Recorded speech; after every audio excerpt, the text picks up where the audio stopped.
chers amis followers de la chaîne YouTube Dakar Matin, mais aussi bonsoir à nos frères africains ainsi que toute la communauté internationale. Nous ne serons pas longs pour ce live qui est improvisé, car il nous revient des fois, devant l'actualité, de fournir la bonne explication. Ce matin, notre ministre des Affaires étrangères, Maître Aïssata Tall Sall, était au Parlement européen pour donner des explications sur la situation qui prévaut à l'heure actuelle au Sénégal. Elle a parlé un long moment, revenir sur les bonnes relations entre le Parlement européen, l'Europe de manière globale avec le Sénégal, parler des perspectives. Mais elle a abordé les récents événements avec une loupe bien particulière. Et nous avons eu la possibilité d'avoir écouté toute l'intégralité de sa déclaration. Mais ce qui nous intéresse, plus particulièrement à l'heure actuelle, c'est la lecture qu'elle a servi aux députés européens sur la situation dramatique que le peuple sénégalais est en train de vivre. 50 morts, pas élucidés, ni de commission d'enquête, plus de 650 détenus politiques, et puis le Sénégal semble être un Gestapo, un régime de Gestapo. On prend des décisions uniques d'isoler toute une région, la Casamance, pour lutter contre Ousmane Sonko. Je t'ai revenu la dernière fois sur ça. Mais pour aujourd'hui, je vais vous faire écouter la version que Aïssata Tall Sall, notre ministre des Affaires étrangères, a servi aux députés européens. Écoutons Aïssata Tall Sall, puis on va revenir sur ce plateau pour commenter cette version édulcorée de Aïssata Tall Sall. Monsieur le Président, je voudrais maintenant en venir à la situation politique au Sénégal. Je sais que c'est un sujet sur lequel vous souhaitez m'entendre, mais c'est également un sujet sur lequel je voudrais m'exprimer. Et m'exprimer sans tabou et en toute transparence. Vous le savez, des troubles politiques, notre pays en a connu, comme de nombreux autres, à l'approche d'une élection majeure, comme il en est de l'élection présidentielle.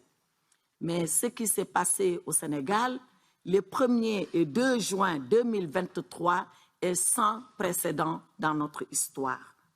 À la suite de sa condamnation à 2 ans de prison ferme, dans le cadre d'un procès l'opposant à une jeune fille dénommée Adji Sarr, qui l'avait alors accusé de viol, Ousmane Sonko, un des opposants sénégalais, a instigé et provoqué de violents troubles pour rejeter la décision de justice, alors même qu'il avait délibérément refusé de comparaître pour se défendre. À son appel, des bandes organisées et armées ont semé le désordre, la violence et parfois la mort. Elles ont détruit et saccagé les biens publics et privés. Vous en aurez davantage les éléments dans le livre blanc publié par le gouvernement du Sénégal et que je mets à votre disposition. En effet, ces bandes organisées ont systématiquement attaqué et pillé les édifices publics. Elles ont saccagé et brûlé, au moyen de cocktails Molotov, une partie de l'université de Dakar, une des premières en Afrique, pillé des banques et autres établissements de commerce, détruit et brûlé des biens et propriétés privées. Mais pire, ces bandes organisées ont failli, si ce n'était la vigilance et le professionnalisme de nos forces de l'ordre, s'en attaquer à des infrastructures névralgiques en sabotant les installations d'eau, d'électricité et de transport public à Dakar. L'objectif était clair. Il s'agissait de mettre Dakar dans un état de chaos total et de rendre ainsi le pays ingouvernable. Le plus grave et que cette action a été organisée et planifiée de l'extérieur. En effet, quelques jours auparavant, le 26 mai, un groupe dénommé Anonymous avait piraté le système informatique de l'État et de ses services, paralysant ainsi tout leur fonctionnement.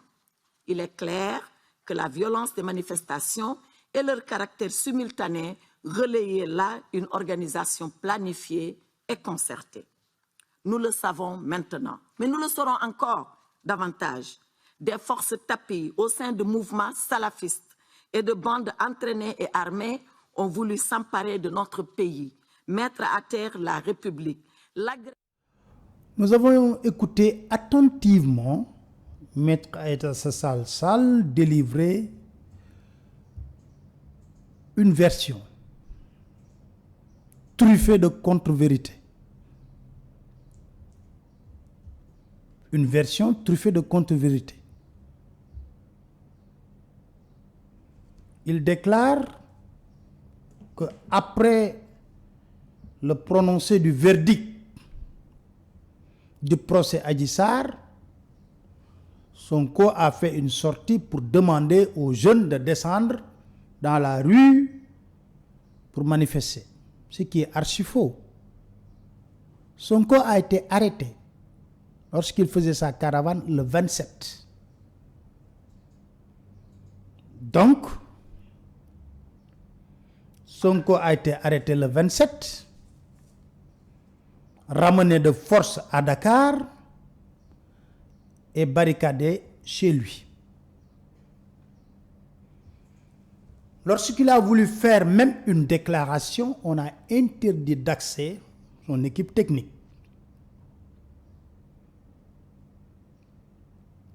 Les membres de sa famille ne pouvaient même pas sortir de la maison. Ses proches ne pouvaient pas lui rendre visite. Donc, c'est entre le 27, 28, 29 que tout cela s'est déroulé. Mis dans un blindé, arrêté vers Koungheul, mis dans un blindé et ramené de force à la cité Keur Gorgui, ici à Dakar. Entre-temps, Sonko, en réalité, n'a fait qu'une seule sortie pour expliquer les conditions de son arrestation suite à une déclaration officielle d'Antoine Diome qui soutient qu'ils avaient trouvé des armes dans sa voiture, ce qui est faux. La preuve, les gardes-corps qui ont été arrêtés, amenés devant le procureur, ils ont été tout simplement libérés. Voilà la vérité. Il ne se souciait même pas du verdict.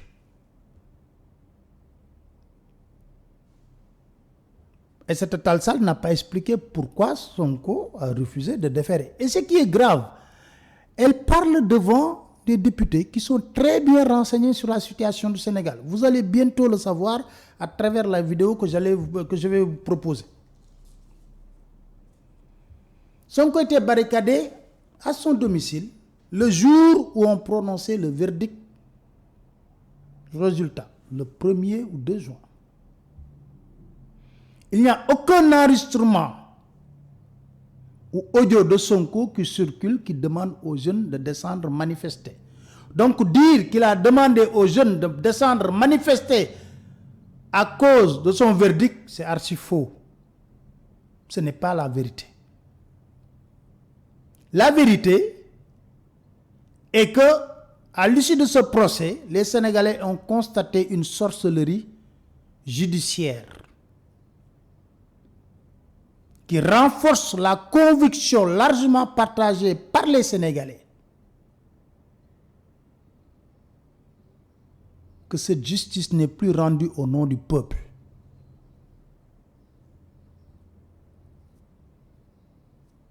Aïssata, il fallait dire aux députés, vous avez condamné Ousmane Sonko sur quoi? Pour quelle infraction? Pour quel délit? Vous avez mené une enquête, vous l'avez accusé de viol, vous avez mené une enquête pour viol, vous avez instruit le dossier pour viol, vous avez renvoyé pour jugement pour viol et menace de mort.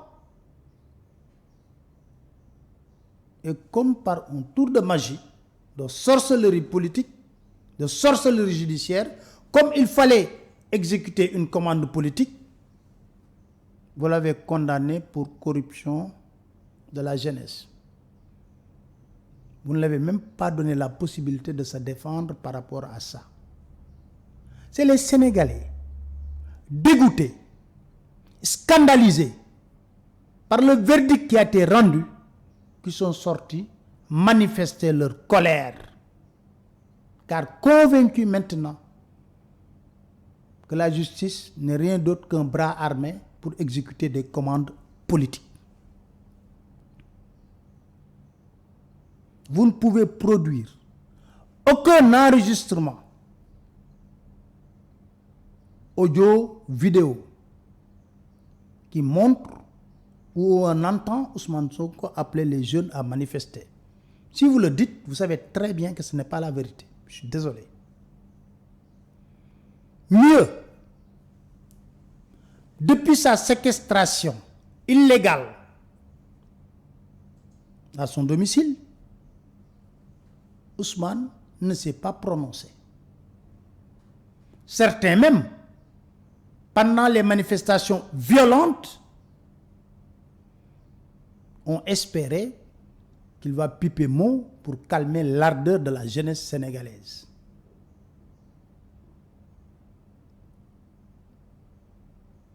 Il a préféré garder le mutisme. Il n'y a jamais eu de bande armée. C'est archi faux. Parce que la notion de bande armée, c'est très clair. S'il y a eu bande armée, c'est à votre niveau. À travers vos milices qui quittaient le siège du parti présidentiel dans des L200 pick-up, lourdement armés, qui sévissaient, qui tuaient impunément des manifestants, au vu et au su des forces de défense et de sécurité.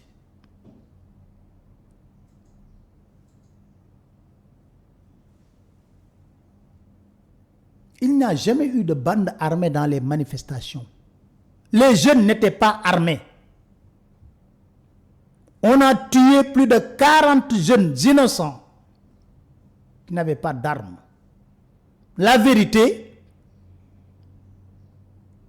il y a eu une opération minutieusement préparée avec des milices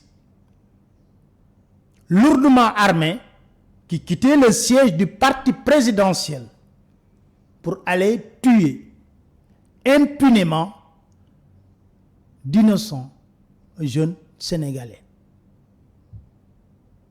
Pourquoi vous n'avez pas parlé de ces morts? Vous l'avez fait sur le plateau de France 24. Vous avez reconnu que les forces de défense et de sécurité ont tiré à balles réelles. Ce qui n'honore pas nos forces de défense et de sécurité qui ont une certaine expertise dans le maintien de l'ordre. Mais les milices, c'est vous-même qui les avez organisées. Personne ne peut faire une telle opération d'envergure. Plus de 50 voitures non immatriculées, circulant avec des milices. Parce que les milices n'ont tué que des manifestants. Il y a des bandes armées, c'est cette milice. Et cette milice n'a tué que des manifestants. Et les forces de défense et de sécurité, regardez ces milices faire. Vous avez parlé de points stratégiques. Aucun point stratégique n'a été attaqué. L'armée s'est déployée dans le cadre du maintien de l'ordre. L'armée se déploie dans les points stratégiques. Même là où la police était débordée, l'armée a pu apporter un coup de main dans les Auchan et tout ça. Mais c'est une révolte du peuple sénégalais par rapport aux dérives autocratiques qui détruisent toutes nos institutions, plus particulièrement la justice, un pilier fondamental dans une société démocratique. Ça que les Sénégalais ne veulent plus. Vous dites qu'on a voulu mettre Dakar dans un état de chaos. Mais vos milices l'ont fait. Cette milice organisée, recrutée, des nervis, organisée, lourdement armée, l'ont fait. Ils ont mis Dakar dans le chaos. Pour la première fois dans l'histoire politique, en l'espace de 2 jours, on a eu 40 morts et on ne sait pas le nombre exact de décès pour le moment.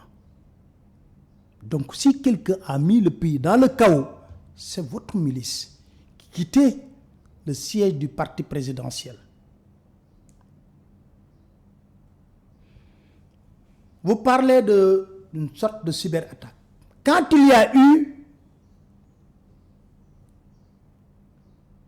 cette sortie de l'État parlant de cyberattaque, j'ai été le premier à écrire sur ma page Facebook, faites très attention, car cette manière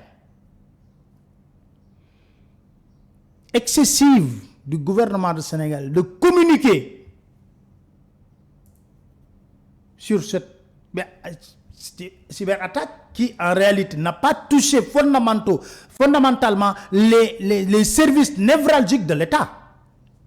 C'est faux. Dire que oui, quels sont les services névralgiques de l'État? Le ministère de l'Intérieur a été touché, le ministre de l'Économie et des Finances a été touché, le DGID a été touché, Trésor. Non, c'est faux. Parce que nous ne l'avons même pas senti. Et je suis au regret de vous dire que ce n'est pas Anonymous. Nous les connaissons très bien. Si Anonymous voulait bloquer ce pays, en 24 heures, ils peuvent le faire. Bloquer tous les services. Ils l'ont fait au Togo, je crois. Pour revendiquer une véritable démocratie. Ce n'est pas Anonymous. Et ceux qui l'ont fait ne sont pas trop experts en la matière. Non.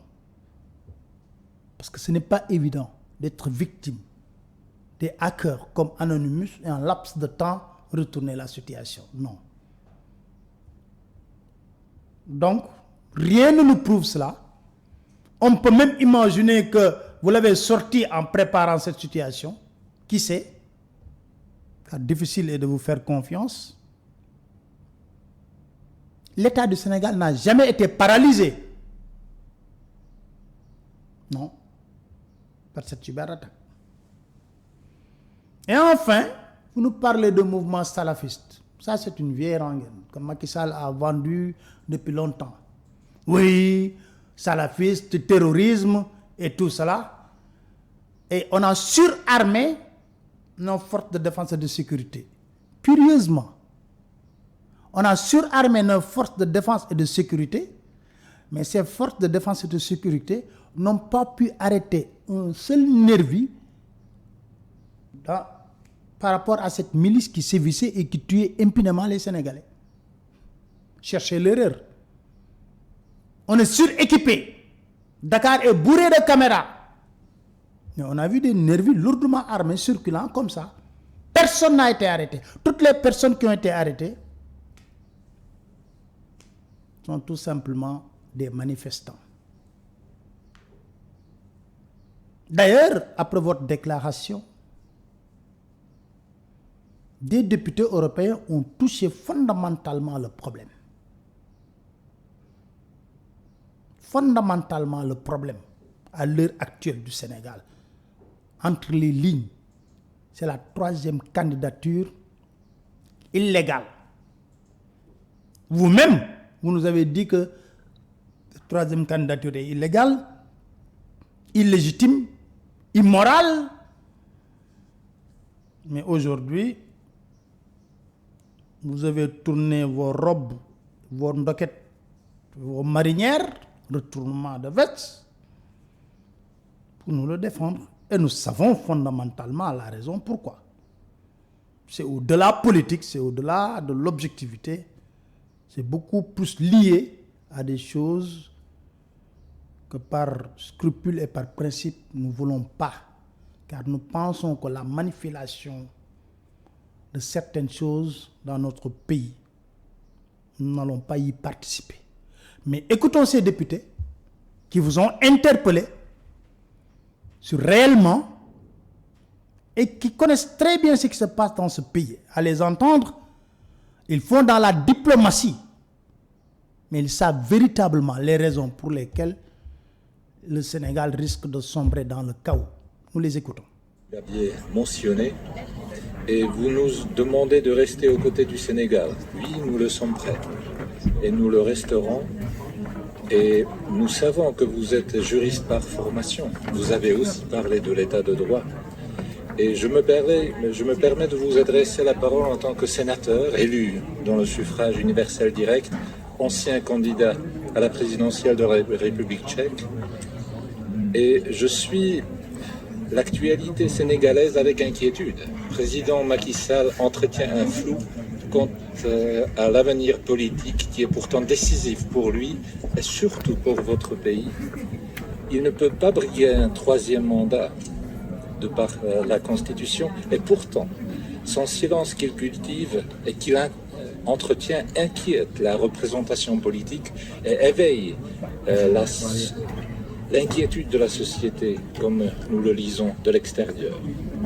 Ce flou éveille des tensions également dans les institutions politiques et dans la société civile.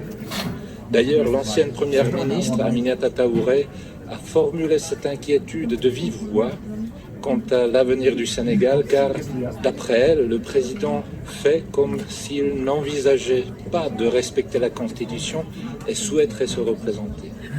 Pourtant, votre pays a été depuis toujours réputé par la stabilité de son système démocratique. Hélas, aujourd'hui, le nombre de prisonniers politiques est plus élevé que jamais, des journalistes sont arrêtés, la liberté de presse est sous l'attaque. Et d'ailleurs, nous ne sommes pas les seuls de le formuler ainsi. La Commission de l'Union africaine ou la CEDEAO ont exprimé également leurs inquiétudes.